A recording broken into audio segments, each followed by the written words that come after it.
اور کچھ زمانے کے گزرنے سے ٹھیک ٹھیک حالت اور کیفیت ان واقعات کی جو گزرے معلوم نہیں ہو سکتی۔ اس لیے برخلاف اگلے مسلمان مصنفوں کے صرف انہی قاعدوں کے بیان کرنے پر میں اکتفا نہیں کرتا، بلکہ اور بھی قاعدہ بیان کرتا ہوں جو انسان کو ٹھیک ٹھیک مطلوبہ راہ پر لے چلے آتے ہیں۔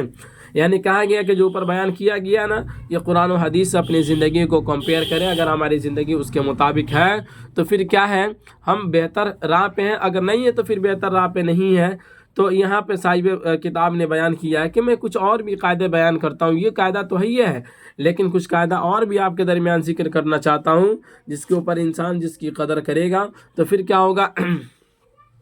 وہ اپنے آپ کو بہتر بنا سکتا ہے۔ کہتے ہیں اپنے پوشیدہ عیبوں کو معلوم کرنے کا ایک عمدہ قاعدہ یہ ہے کہ ہم اس بات پر غور کریں کہ ہمارے دشمن ہم کو کیا کہتے ہیں۔ ہمارے دشمن ہم کو کیا کہتے ہیں؟ ہمارے دوست اکثر ہمارے دل کے موافق ہماری تعریف کرتے ہیں، یا تو ہمارے عیب ان کو عیب ہی معلوم نہیں ہوتے ہیں، یا ہماری خاطر کو ایسا عزیز رکھتے ہیں کہ اس کو رنجیدہ نہ کرنے کے خیال سے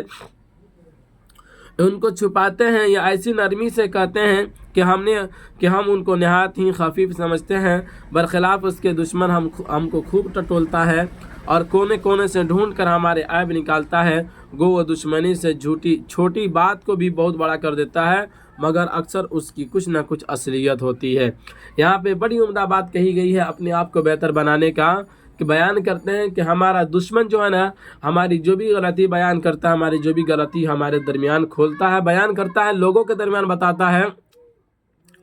تو ہماری ذمہ داری ہوتی ہے کہ ہم کیا کریں کہ اس کو چھوڑ دیں، ہے کہ نہیں؟ یعنی کہ چونکہ ہمارا دشمن جو ہوتا ہے نا، ہماری عیبوں کو ڈھونڈ ڈھونڈ کر نکالتا ہے، برخلاف ہمارے دوست کے کہ ہمارا دوست ہماری عیبوں کو یا ہماری غلطیوں کو چھپاتا ہے اور پھر ہماری غلطی ہمارے درمیان نہیں دکھاتا ہے، جس کی وجہ سے وہ ہمارے حق میں بہتر دشمن کے مقابلہ میں نہیں ہوتا ہے۔ آ رہی بات سمجھ میں؟ اسی کو کہتے ہیں۔ پھر دوسری بات یہاں پر یہ بھی بیان کی گئی کہ اگر دشمن کوئی ہماری غلطی کو نکالتا ہے، ہمارے بارے میں کچھ کہتا ہے، تو ظاہر سی بات ہے اس کی کچھ نہ کچھ تو اصلیت ہوتی ہی ہے، ٹھیک ہے نا؟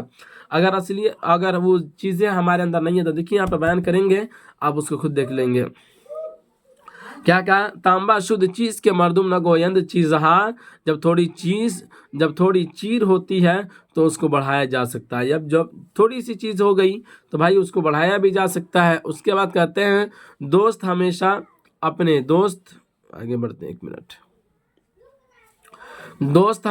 دوست کی نیکیوں کو بڑھاتا ہے اور دشمن عیبوں کو۔ اس لیے ہم کو اپنے دشمن کا زیادہ احسان مند ہونا چاہیے کہ ہم کو ہمارے عیبوں سے مطلع کرتا ہے۔ اگر ہم نے اس کے طعنوں کے سبب ان عیبوں کو چھوڑ دیا تو دشمن سے ہم کو وہی نتیجہ ملا جو ایک شفیق استاد سے ملنا چاہیے تھا۔ یعنی کہ ظاہر سی بات ہے، دوست جو ہوتا ہے نا ہمیں ہمیشہ ہمارے اچھی چیزوں کو دکھاتا ہے، اور دشمن جو ہوتا ہے ہمیشہ ہماری غلطیوں کو دکھاتا ہے۔ تو ہماری غلطیوں کو اگر وہ دکھا رہا ہے، اس کی وجہ سے اگر ہم نے چھوڑ دیا تو ایک کیا کہتے ہیں شفیق استاد سے، مہربان استاد سے جو ہمیں سبق ملتا ہے، وہی سبق ہم کو کس سے ملا؟ ہمارے دشمن سے ملا، ٹھیک ہے نا بابو؟ دشمن جو عیب صحیح یا غلط ہمیں لگاتا ہے، ہمارے فائدہ سے خالی نہیں۔ اگر وہ ہمیں ہوتا ہے تو ہم اپنے سے مطلع ہوتے ہیں، اور اگر نہیں ہوتا تو خدا کا شکر کرتے ہیں کہ وہ اب ہمیں نہیں ہے۔ سچ ہے کہ دشمن از دوست ناسے ترست، این جز نہ کوئی نہ گوید و این جز کیا کہتے ہیں و این جز بدی بخوید۔ اس کا خود یہاں پہ ترجمہ کر دیا ہے صاحب کتاب نے، دیکھیں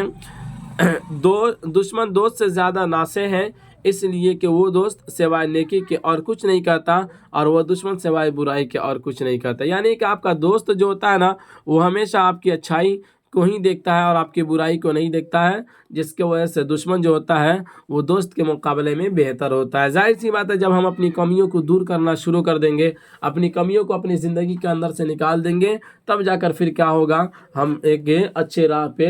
ہماری زندگی اچھے راہ پہ آ جائے گی۔ آگے بڑھتے ہیں۔ پلوٹارک کا دشمنی کے فائدوں پر جو مضمون ہے، اس نے یہ بات لکھی ہے کہ دشمن جو ہم کو بدنام کرتے ہیں، اس سے ہم کو ہماری برائیاں معلوم ہوتی ہیں، اور ہماری گفتگو میں اور ہمارے چال چلن میں اور ہمارے تحریر میں جو نقص ہے وہ بغیر ایسے دشمن کی مدد کے کبھی معلوم نہیں ہوتے۔ یعنی کہ پلوٹارک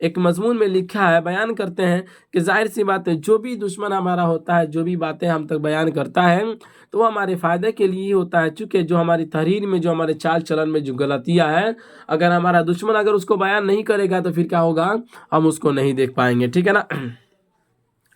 علی ھذا القیاس، اگر ہم خود اپنے آپ کو ہم اپنے آپ کو سمجھنا چاہیں کہ ہم کیا ہے، تو ہم کو اس بات پر غور کرنا چاہیے کہ جو لوگ ہماری تعریف کرتے ہیں اس میں سے ہم کس قدر کے مستحق ہیں کہ نہیں۔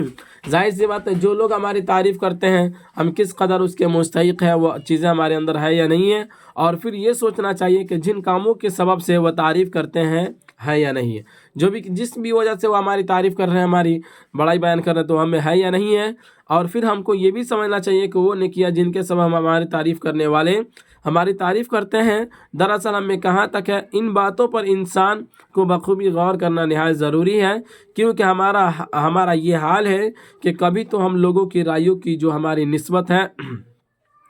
پسند کر کے اپنے تئیں بہت بڑا سمجھنے لگتے ہیں، اور کبھی ان کو ناپسند کرتے ہیں، اور جو کچھ ہمارا دل کہتا ہے اس کے مقابلے ان تمام برائیوں کو نہیں مانتے ہیں۔ مطلب یہاں پر بیان کیا کہ انسان جو بھی چیز کہتا ہے، کبھی کبھی یہ ہوتا ہے کہ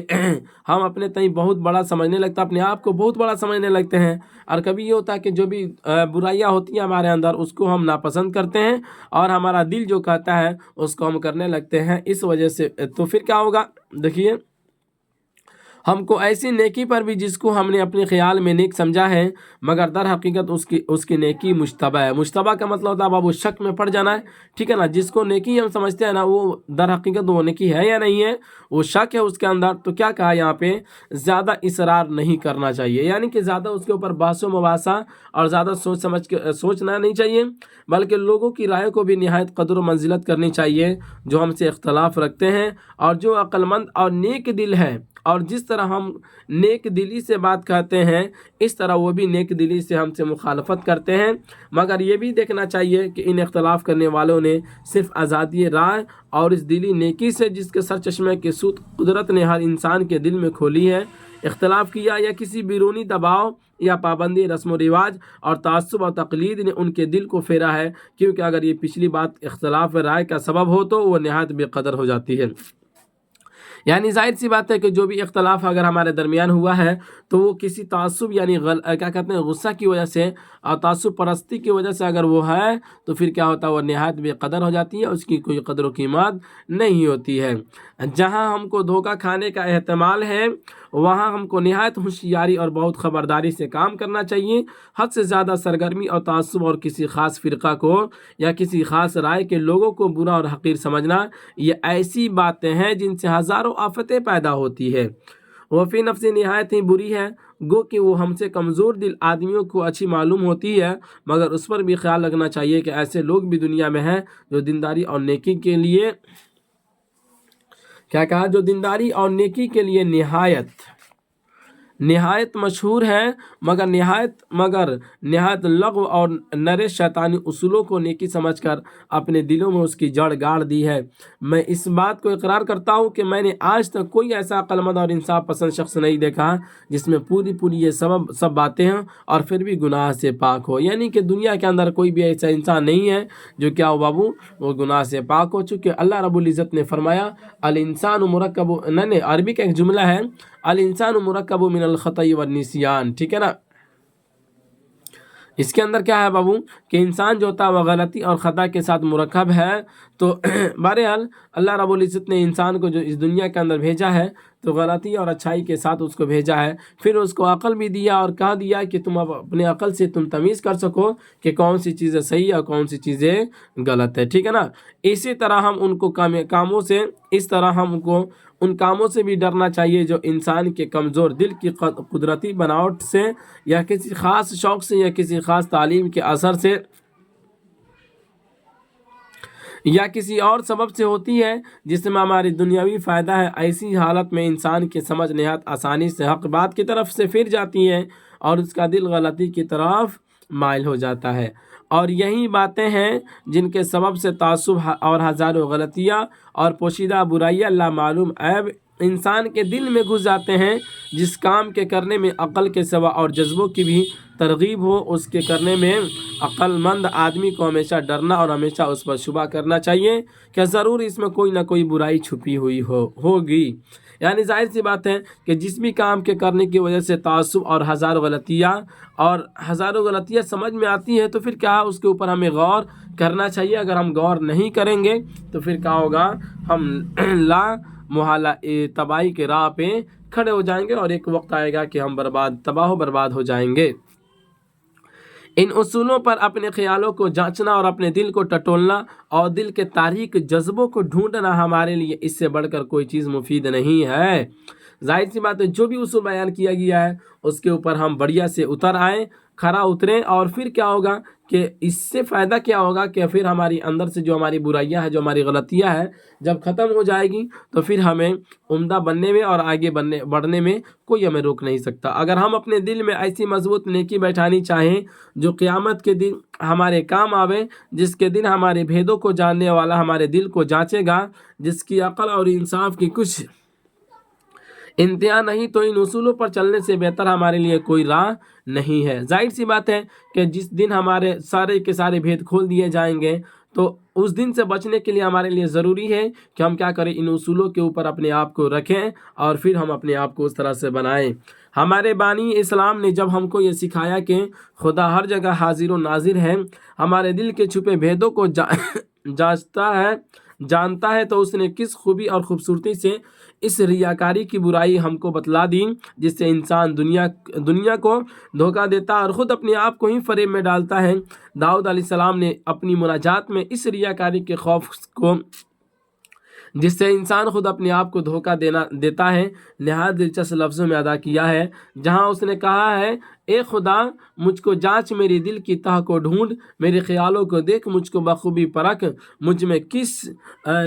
برائی نے راہ کی ہے، اور مجھ کو ایسی راہ پہ لے چل جو ہمیشہ قائم رہے۔ یعنی کہ مقدس داؤد نے جو یہاں پہ جو جملہ اور جو خدا رب العزت سے جو دعائیں مانگی، ہمیں بھی اپنے خدا رب العزت سے اس طرح کی دعائیں مانگنی چاہیے کہ اللہ ہمارے دل کی تہ کو ڈھونڈ لے اور میرے خیالوں کو دیکھ، مجھ میں جو بھی برائی ہوئی ہے، برائی چھپی ہوئی ہے، اس کو ہمارے سامنے ہم میں سے دور کر دیں اور ہمارے نظروں کے سامنے کر دیں، تاکہ ہم اس کو ہٹا لیں، اور پھر کیا ہو، اور مجھے ایسی راہ پہ لے چل جو ہمیشہ قائم و دائم رہے، یعنی کہ نیکی کے راہ پہ لے چل جس کے کرنے سے